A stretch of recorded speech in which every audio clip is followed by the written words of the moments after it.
So welcome back into the part 2 of the nasal polyps topic. So in this part we are going to talk about what has remained. So we are going to talk about clinical features and then further investigation and all that. Okay. So see, basically if you have studied the nasal polyp, we talked about the pathology in this section, right? And in the pathology and in the pathophysiology, we have seen that it is a prolapsed part. Okay. And it is like a tumor. It's not a tumor, but it is like a tumor, and it causes obstruction in the nose. So there is a nasal obstruction. Now it is a result of the infection also. In the etiology section we have seen that most commonly it is a result of the infection and allergy. So infection and allergy are going to be there. So whenever we are focusing on the clinical features, we need to focus on the three things: symptoms related to infection, symptoms related to allergy, and symptom related to obstruction. Okay. So these are the main things that you have to remember in the clinical features. You don't have to mug up the clinical features. Just understand the topic and you will know the clinical features by yourself. Okay. So once again, come back to the etiology. See, there is going to be allergy, asthma, and infection and other diseases. Okay. And in the etiology of the enterochoanal polyp, infection and allergy are main. Okay. So the symptoms are going to be of allergy, infection, and obstruction of the nose. And whenever there is a nasal obstruction, there are symptoms like nasal resonance of the voice. Just obstruct your nose like this and you will sound like a robot. Okay. So you will sound like a robot or like a Himesh Reshamya. So that is a nasal obstruction. Then you might have a difficulty in the breathing. So you experience a difficulty in breathing. You also experience what we can say mouth breathing. And if you are having any asthma, then asthma can also be aggravated, because in asthma also there is a difficulty in the breathing due to narrow airways. Right. And you might have a snoring, because snoring is also difficulty in breathing. So you might have a snoring, you might have a mouth breathing, you might have a nasal resonance. So these are the symptoms of the obstruction. If we talk about symptoms of the allergy, then we have a clear discharge, right? We have a sneezing. So these are the symptoms of allergy. And if we see the infection symptom, then we have a fever, malaise, then we have a mucoid discharge, mucopurulent discharge. So those are the signs and symptoms of the infection. So basically we are going to see the infection, allergy, and obstruction symptoms. Okay. So sneezing, allergy symptom, right? Then expansion of the nose due to obstruction, because person is having difficulty in the breathing. So as a protective response, the nose might get expand this nostril. Okay. Then we might have a discharge. Due to allergy we have a clear discharge, and due to infection we have a purulent discharge. We might have anosmia, which is loss of sensation of smell. We might have a snoring and mouth breathing, because we are having difficulty in breathing. Headache, epiphora, and post nasal drip are another symptoms. And speech might become hyponasal, or there may be nasal resonance. Okay. In the signs, when we do anterior rhinoscopy, we see polyp are smooth, pale, and pearly white. They are also pulpy and painless on touching. So you just remember P, you just remember P4. One P stands for pale, one stands for pearly white, then pulpy, and then painless. So 4P, P4. Okay. And this is important, because when you are doing a differential diagnosis with the other conditions, then you have to have idea regarding the pathology of the polyp, because Sometimes rhinosporidosis might look like a polyp, but they are mulberry-like mass, whereas polyp are pale. Okay, and generally in the anterior rhinoscopy, we see ethmoidal polyp and not the enterocoenal polyp. But when we do posterior rhinoscopy, we might see enterocoenal polyp hanging down from the nasopharynx. It goes down and it hangs like a bell. And sometimes it is so large that it is visible from even the oral cavity. So you might ask patient to open the mouth and then you can see something hanging. You might see something hanging, right? And ethmoidal polyp are not visible on the posterior rhinoscopy generally. They are visible on anterior rhinoscopy.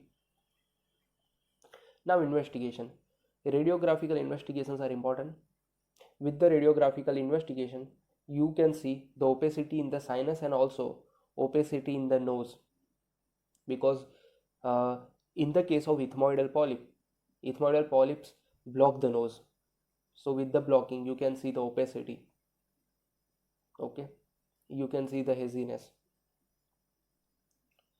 And ethmoidal polyp also causes opacity of the ethmoidal sinus because it is originates from the ethmoidal sinus.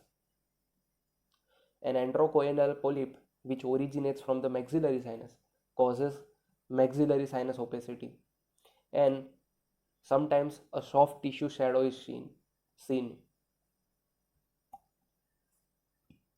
That soft tissue shadow represents that polyp. CT scan can be done for a better view, for a better diagnosis. Biopsy can be taken uh, to evaluate the underlying malignancy. Nasal secretion can be taken, and if it contains eosinophils, then it is gold mark of the allergy. Now here is the difference. uh, just pause the video and go through the difference. Okay, now differential diagnosis. Okay, so differential diagnosis is done with the nasal lesion and pharyngeal lesions. Okay, in the nasal lesions we have a hypertrophied turbinates. So turbinates are those thin bones. We discussed that. They are also called concha, right? We have seen that in the anatomical section in the part 1. So they might get hypertrophied, but when they get hypertrophied, they are pink, tender and soft to touch, and on the deeper feel they are bony. So if you feel it on the deeper level, they are bony because they are basically bones, thin bones, and those shrink with the decongestants. So you can differentiate it. Then we have angioma. अब जो एंजियोमा होता है वो generally single होता है, and that is a red and it bleeds easily, whereas जो polyp होती है वो पेल होती है, P4, remember P4, pale, PLE white, right, painless on touching. So remember that, whereas this is something which is red and which bleeds easily. Malignancy also bleeds easily. Okay, और जो elderly patient होते हैं उनके अंदर malignancy को rule out करना ज़रूरी है, because they are more prone to have malignancy. Rhinosporidosis can also be confused, but they are mulberry like mass and they are also structures which bleeds easily. Then nasopharyngeal lesions like adenoids can also be confused, but adenoids are still different, and those are big bigger than polyps. Polyps are more of a slim, right? And adenoids are generally confused with the enterocoenal polyp, which goes backward.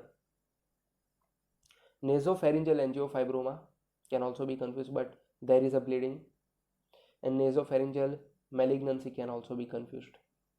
Okay. Now treatment. Now you know that it is a something related to mucous membrane, and it is a mucous membrane pathology, and here there are underlying infections as a cause, and infections and allergy and other diseases, right? So you on the aspect of a conservative treatment, you might prescribe antibiotics and decongestants and hope for it to shrink, right? Or this is a basically prolapse mass, so you can do surgery here, right? So in the part of enterocoenal polyp, conservative treatment isn't that much useful because, as I have said, it is a long, right? So it doesn't shrink with the decongestants and with the antibiotics. So you have to do a surgery generally in the case of enterocoenal polyp. But if the enterocoenal polyp is small, then it might shrink with the conservative treatment. Whereas in the ethmoidal polyp, conservative treatment is useful and it gives a good results. Okay, so yeah, on the part of enterocoenal polyp, conservative treatment isn't that much useful, but on the part of ethmoidal polyp, conservative treatment is useful, right? Then surgical aspect, we see polypectomy, sinoscopy and Caldwell Duke operation in the enterocoenal polyp. We are talking about enterocoenal polyp here, treatment of enterocoenal polyp, right? And in the surgical aspect, Caldwell Duke operation is really helpful. It prevents the recurrence of the polyp, right? Basically, the polyp is avulsed from the sinus, paranasal sinus, maxillary sinus.